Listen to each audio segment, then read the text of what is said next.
Dimension just started dropping some dimes and you got some free money on your wallet, and you're probably wondering, what in the world do I do with these tokens? Well, in today's video, I'm going to go over all that. I'm going to show you guys how to stake, some different strategies, and I'm going to go ahead and explain what the pants Dimension even is. But we'll save that at the end of the video for those of you who are just like, I'm only here for the airdrops, I don't care about the other junk. That's okay. We'll put those first, and then we'll put the nerdy stuff at the end so you guys can check it out. First, if you're new to Drakon Digital, I talk all things crypto, DeFi, altcoins, you name it. If that's your cup of tea, make sure you guys drop a like, subscribe to the channel, and if there's some particular content you guys want to see more of, leave it in the comments in the description below. So if you guys were staking some atoms, staking some Osmo, stars, and a couple of other assets, and if you were pretty active on the EVM environment, even using things like Friendtech, you got a nice sizable airdrop. You did have to claim this, so if you didn't claim it, you don't have any tokens in your wallet. The tokens were just dropped in your wallet today. I have a couple of options for this one. You can either add this RPC to your MetaMask or your Rabby wallet. If you already have a Kepler set up, me personally, I think Kepler is the best way to go. Dimension works both on Kepler as well as on MetaMask or Rabby wallet. So the first things first is simply adding the chain via Chainlist. If you're on Kepler, it will automatically do it for you simply by going to the Kepler dashboard. But to get your wallet onto Kepler, you do have to export your private keys that were on your MetaMask or your Rabby wallet and import them onto your Kepler wallet. All right, so we've imported our keys into our Kepler wallet, and this is what the UI looks like. We got our tokens in here. We're gonna go ahead and pick someone to stake to. Before we start staking some tokens, let's talk strategy. If you received a massive airdrop and it's life-changing money, take some off the table, not financial advice. I don't care how hard the Dimension token is going to pump. I am bullish on Dimension and I do think it's going to go higher, but if you have life-changing money, take some off of the table and lock in those profits. At the end of the day, 99.9999999% of these tokens are going down 99%, with Bitcoin and ETH being the exception, only going down 70%. So now that we got that part out of the way, the other strategy is maximizing for airdrops. If you are trying to maximize on airdrops, you want to shoot for 75 to 101 tokens if you are going to set up multiple wallets. If you are going to be a Sybil and set up like 100 different wallets or 50 different wallets, I would shoot for at least 75 to 101 Dimension tokens. Why? Because if you're over there just doing like 1 token, 2 tokens, 3 tokens, there's a massive chance that the projects doing airdrops, which Dimension will have tons of airdrops, if you go directly onto their portal, in my opinion, several of these rollups that launch with Dimension, what do you think they're going to do with their token if they have a token? They're most likely going to airdrop people staking Dimension. It's almost like Cosmos is for the Cosmos Hub. Most projects that do launch on Cosmos, even though they don't use the Cosmos Hub as chain security, they still pay homage to Cosmos and are like, hey, here are some free tokens. We want to get on the good side. It's the same thing with Dimension.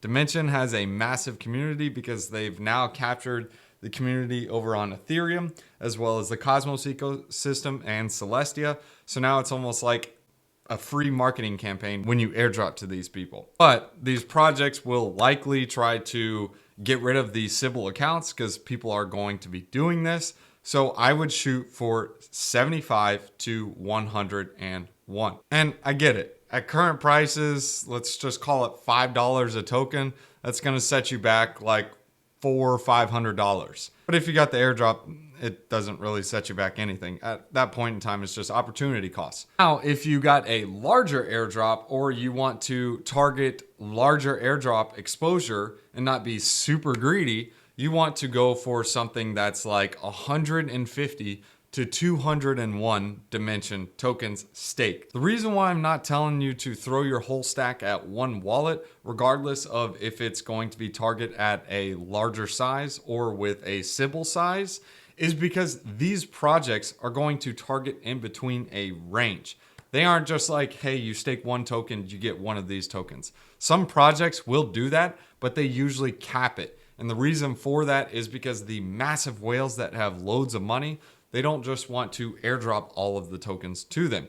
So if you split it up into multiple wallets, this will allow you to maximize your airdrop. Let's say Drake Chain wants to airdrop Dimension stakers. And I'm going to say, hey, if you have 50 to 1,000 Dimension tokens staked, you'll get a 1-to-1 token drop to you. So basically, if I had 1,000 Dimension tokens staked, I would get 1,000 Drake tokens. But if I would have staked 2,000 Dimension tokens, I would only receive 1,000 of the Drake tokens, regardless of if I had 2,000. Because the Drake project decided to say, hey, look, we're going to cap it at this level. So you would have missed out on additional airdrop gains. All right, so to summarize, you got two options. The first is Civil. You can shoot for 75 to 101. And the reason why I say 101 is because some people are going to be like, hey, I'm going to stake 100 Dimension tokens. Well, you being the 101 puts you that much higher on the list. So you technically get into a different tier if they decide to categorize it. And the same thing with the higher level ones. If you aren't trying to be a super civil, but you also want to maximize your airdrop exposure, then shooting at 201 is also one to shoot for. Now I can give you guys several examples of some of the previous airdrops to go through this, but we're just going to follow the trust me bro on this. If you don't believe me, just do your own research on some of the previous airdrops and check the different token allocations. You can go look at Dimension, you can go look at Alt, you can go ahead and look at Namada, several different examples of this. In fact, AltLayer literally just opened up their claim a few days ago. The minimum was 35 TIA stake. So if you did 20, you got roasted and you got nothing. You don't want to be too greedy in this aspect. All right, so we went over the two different strategies. Now let's go ahead and figure out who we want to stake to. Now, normally you would find particular projects developing on that chain, but I've looked through this list and I actually haven't found any. But I have found a couple of ecosystem or Cosmos ecosystem nodes that you can delegate to.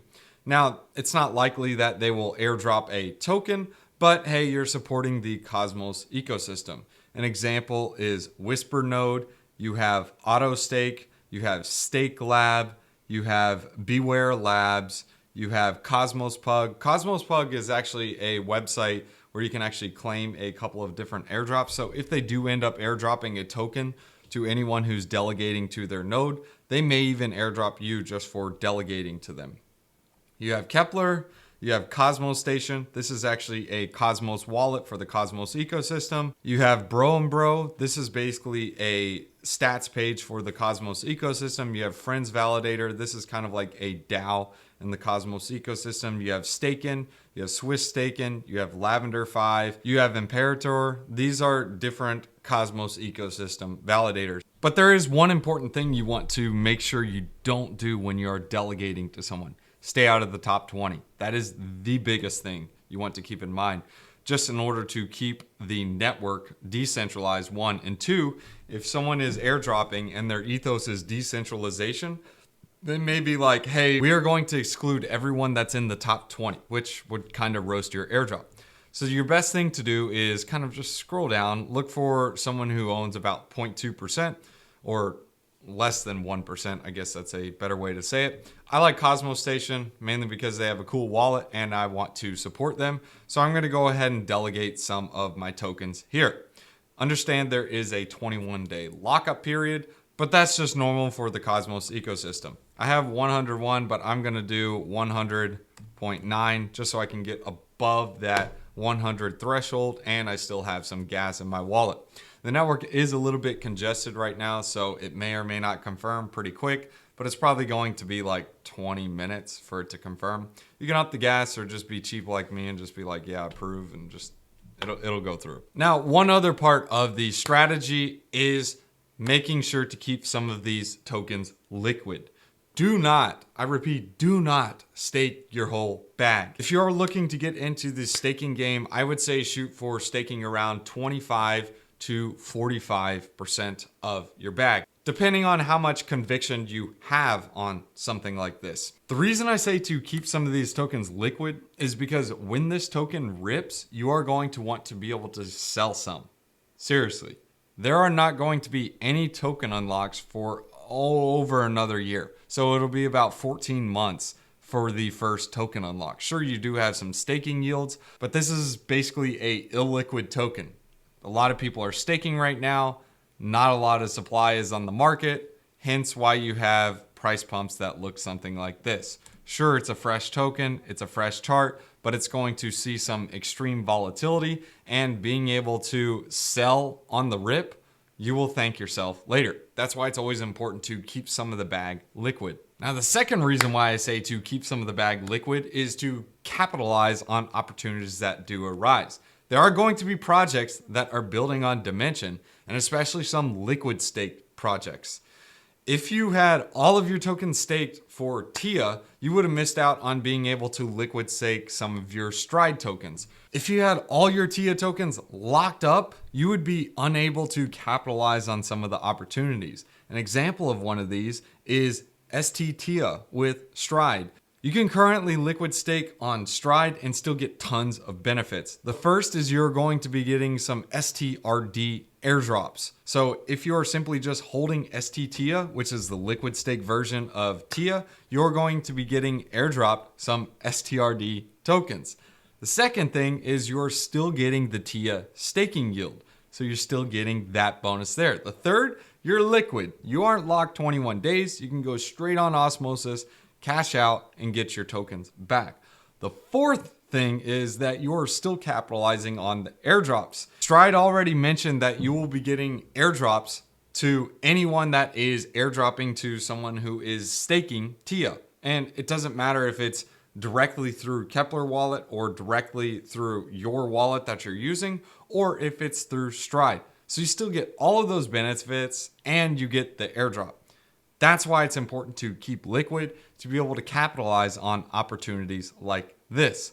I've already seen some comments on this. People are like, the airdrop meta is over farmed. Okay, great. I'm glad people are still thinking that, because as more and more people are convinced that, hey, look, it's not worth staking, how many Dymension airdrops or how many airdrops have to come out for you to finally say, okay, well, it's worth it to stake some tokens and airdrop farm? Now, I'm not saying Dymension is going to be the best airdrop farm ever, but what I'm saying is the more people that fade it, the better it is for the people that do end up staking. There are a ton of active addresses now, and this is literally climbing. So I know people are setting up some Sybil accounts, but I do think that the airdrop meta is still in its early stages.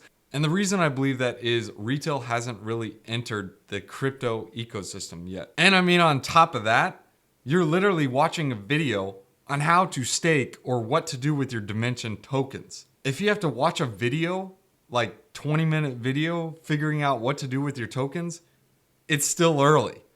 Once you get to the point to where it's like, oh, okay, I got tokens, stake, and you don't have to do anything, at that point in time, it's probably time to get out. At that point, it's probably best to sell everything and just chill. But until then, take advantage of the opportunity and make your own strategies, and of course, think for yourself. But at the end of the day, I'm not your dad, so I'm just sharing you guys with the information. You guys do with it what you will. Now let's give you guys a quick tidbit on what Dymension is. I made a tweet on this just to kind of break it down and explain what it is. But the best way to think of Dymension is like everything you know and love about the cosmos, of being interoperable and able to communicate with different chains, but yet without the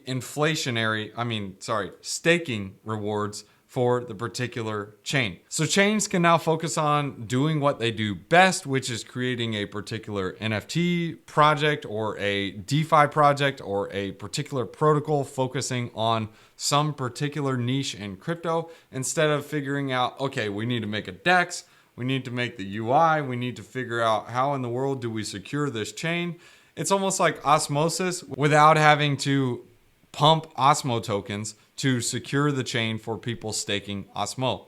I don't know why I said that so weird. But anyways, this little snapshot kind of just says what I said there. Developers should opt in for Dymension if they want to have an independent state which ensures constant performance without setting up a costly validator infrastructure. So these chains are basically developing their own roll-apps that roll back into the Dymension chain. So all these other protocols and chains creating their own little roll-app are able to roll back onto Dymension. So think of them like your layer 2s or your rollups that roll back onto the main Dymension chain. And here are some of the differences as well. One of my favorite ones has to do with unified liquidity. The difference between the Ethereum rollups and Dymension rollups is now all the liquidity is now unified. So if I have a liquidity pool for ETH and USDC on Arbitrum and one on Optimism, these are not able to communicate with each other. However, once I have this on Dymension on the different rollups, all the liquidity pools are composable with each other. So if I have $1 million in liquidity with ETH and USDC on the Drake rollup, and then I have one for ETH and USDC on the Barachain rollup, these are now composable with each other because they roll back to Dymension. Now the next is Dymension is going to be using Celestia for its data availability. This is more scalable than Ethereum, and this will also translate into the other projects, saving on costs and being more efficient. And if you guys want to pause the screen and go through all this stuff, here's the other nerdy junk that makes Dymension unique over the Ethereum rollups. Anyways, guys, thanks for tuning in. Hope you guys enjoyed this video. If you guys did, drop a like, subscribe to the channel, tell me what you guys think of the video and what your plans are with the Dymension token, if you guys got any. If you didn't get the airdrop, tell me what your plans are. And if you guys want to join the exclusive Discord, there's a link in the description below. I share some videos that I don't share on YouTube, as well as the different plays I'm playing in the market. And you can also chat with a bunch of other DeFi degens just like you. Proverbs chapter 17 verses 12. Better to meet a bear robbed of her cubs than a fool bent on his folly. We've already done this one before, but it's good. Don't be around that fool when he is being foolish, because you're probably going to get hurt. Peace.